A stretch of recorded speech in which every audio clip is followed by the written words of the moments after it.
Adom so ne braso se yetena se na yedi nkomo na yetena se ya na mekai wo se pomode ho nkomo bre no e na so aye ba bedi na eduro no papa ne de he na fa he na abenya papa no ato ayaresa no ehefo na ehon safo kra wo mo no nti da matena se no penti kan no che wa ba ho na yedi nkomo asa na brepam no other programs waka na se segment aka no e asomo ewo bedwam so na mekai wo se DBS Industries Limited ekwa me mo abrani anopai edan no wasi edru se wo boss wa mo srew se Monfa na de papa bi te se eye Alozin Trusses a 100 years warranty in Kwida no small we are or the chance papa bi te se Color Link Plus ekriswa ma no na se ye blue sa ye green sa empo emre na ache ene mummo ntokuru tinsuo to ehum to DBS de apetampe St Andrews SHS nso eye nto so kusronko obata abana cho BC so when we pesa ne da ache ye fe ochiro wase ni twatwa ye se be ya ene teacher training abasu otumi kobie nursing training abasu pesu okobia SSBebo na St Andrews SHS omo campuses bebre ye be nwotwe usese ntin mesro ene St Andrews mpanifo ni nkomo na obano nko school papa etisa rich okosi ade achi anopai eye rich chocolate creamy drink abedwa so no anse one so na ma yesi osabi guma na wo stay sa bonse aye kama we no nkwada no mpanifo no mti obatansa na abade beko school no Madibinom ukunu soso ye kakra gu flax mano na onfankita nko adwuma no wo sepene kakra richoko edone papa e wo dwa so Franco Trading Enterprise ene ye fun edi ekura mi nyina ho a fun papa no eno Franco Trading Enterprise laptops accessories printers TV air conditioners bibia francophobia ti almost to e be won e bewura ho ne koto mo ne mapaye bi St Andrews Ultimate Remedial School so akra natural wasi so ren we ntwa enzo peso okọ university bi amesro fakodan St Andrews mpanifo na omoma oba no enye remedials bo so meka kra bi obeche na de manatro etwa na afia kra no etumi atoa ne ngomasua so se adwuma ko ne kra yemo amama tena se sabre ba bedi nkomo na sabre so de meka wo se odifo atena se odifo ba se so na wo se ohunu se Forgivers Herbal Center enaba omo ne wonu papa no ewo dwaso nti enko ne hwe na edro ben ene edi ho nkomodifo mache oba pampa cho me joso na embombo kode obade na daruma na won ne de wo de brand nam odi ne gubo so no na won so afade ne enafo mi siesie an kakra se eja yesi de odi akire sua de odi ani bu na mo ne mpenifo no ene mu ye o emu ye nyame adom na ye bedi kan chia ahwefo Ghana de hye se wo mo age givers ye nupa na etomu ene ye nwuma pa ebre ne edon nyina no eya yede esomomo nene no nipedua no ewo ho no ewo akwa bebre na eya ne nkwankwa no binumu ena ya ekofa yare ne ba na ekwa ye mfa so nhwe so yie no ene ya twetwe yare de ba nti ene no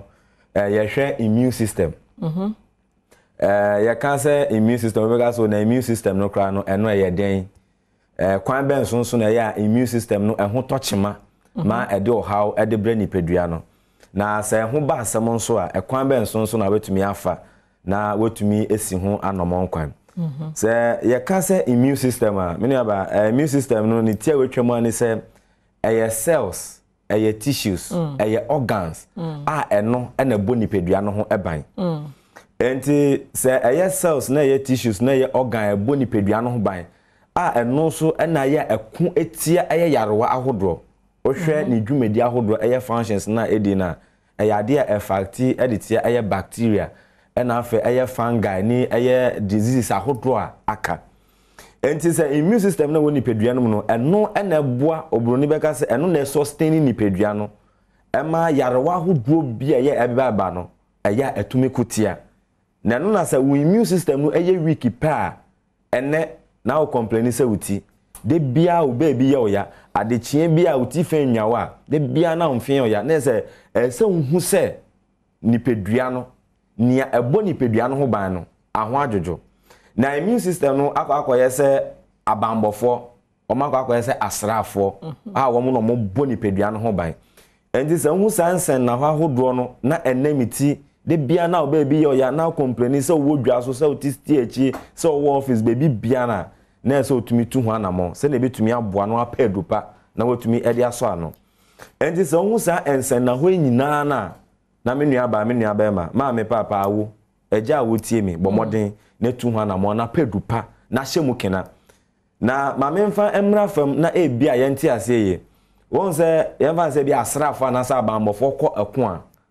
sɛ ɔmo hwɛ sɛ nipa dɔm na ɔmo ne ɔmo kɔ ko anasa bebi ɔmo kɔ no aburo ɔmo so a wɔmo frɛ ne yɛfrɛ no reinforcement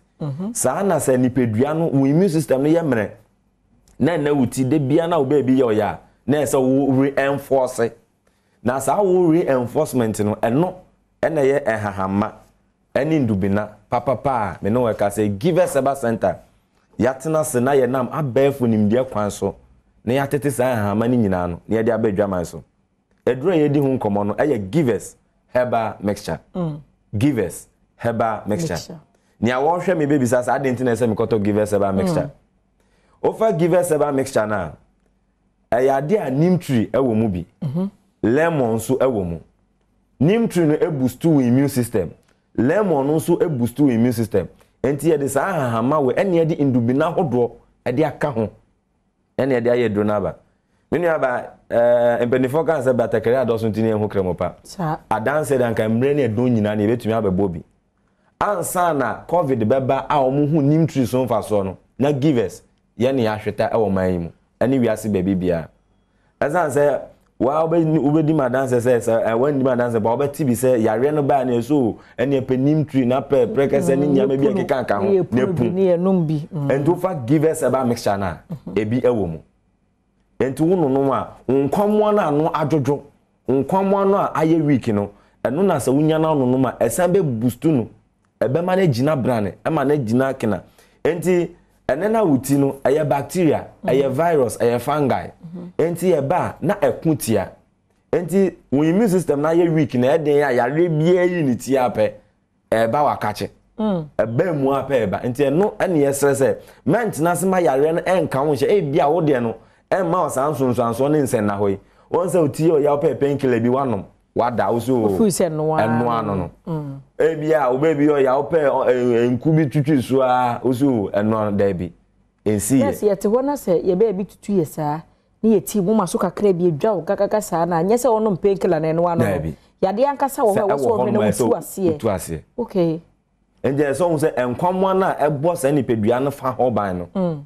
ho atochima ntia na wose wunya give us Herbal mixture na no me boost immune system no ansa kwa na wa fight yade no sa pepepe okay enti eno no so de anya na se na bre na edo nyina ye ka no ko herbal shops e wo man yimu pharmaceutical shops licensed chemical shop and afa more bi e wo man yimu a ubenya give us ye nupa no ebi na watumi ato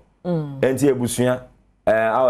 mo ma di mfinhia e dumie no eko wo mu hia edro no ebi enti edro no to a ma bi nsi fie ebi nsi adwuma mu ebi wo bag mo de bebi a nan bia no ma bi enhye ho na fa nante wonum na nopa na wonum na wia na wonum na nwumre no na oku e de atia yare se na betumi aboa ma ebre na edo nyina no enije eden ebetumi abafie enti me sra bomoden na akɔpɛ edro no bi na to eno e na betumi aboa pa enti so wo honom na wo so nipedua akwa no ba bi enkoyie na wo hwɛ sɛ wo nipemu na wonam honom no niam enkoyie a me sra bomoden ne tu ho na mo enti eno enene anɔpɛ ye di ho nkomo a eno ye immune system a eno na bo nipedua no ho ban na akutia yarewa hodo a emmoa ema nipedua no entumi enko ohawo mu enti eno na ye give us Herbal mixture na over give us Herbal mixture na nkasa ne dwumadi a adi ana se eno na ganafo ama na bodi en fense give us antontom down na antontom down na se em boost immune system no nko a o esan be ku atia etridi okay ana afi eye fever ene ne yekeka ho na se ntina ye kan se bi ba akoto immune booster awie ansa na waza akoto malaria duro de ene na wunya give us Herbal mixture no a e 2 in 1 enti wonnom wi ana se immune system na boosti ansa na duro na sase eku malaria okay enti na mpempi na ya na ya so Dr. Solomon kwa bi wa ya because say one meji ade na say wow won say so wan fa ba funim de kwan so na wan fa mfidi ahwehwemu a enti na de be ka say nya so otimi da say abra na wata makura so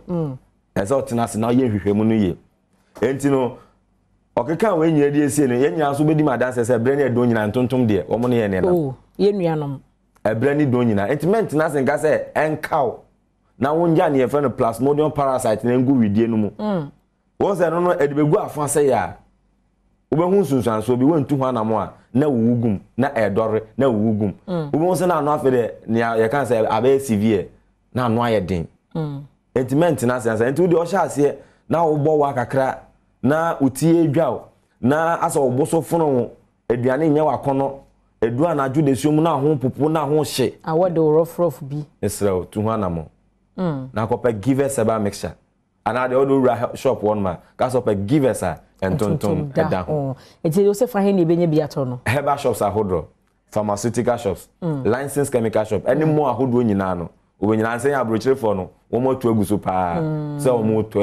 ni nyame nso sure obi wo na wo pebi a ofre numbers na wo screen so anani ya me be bobo na obetumi enya bi eye 0543 22 24 70 0543 22 24 70 and afi 0501 55 68 28 enti ye homatofon ena ya ne ye pese omofre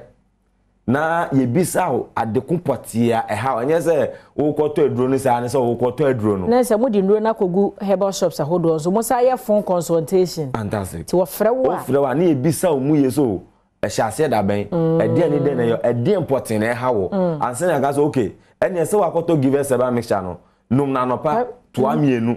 num no atre miensa ansa eyesa wokoto anese wakwakoto enu ni edwuma givers yeye esa se Ghana for da yakoma so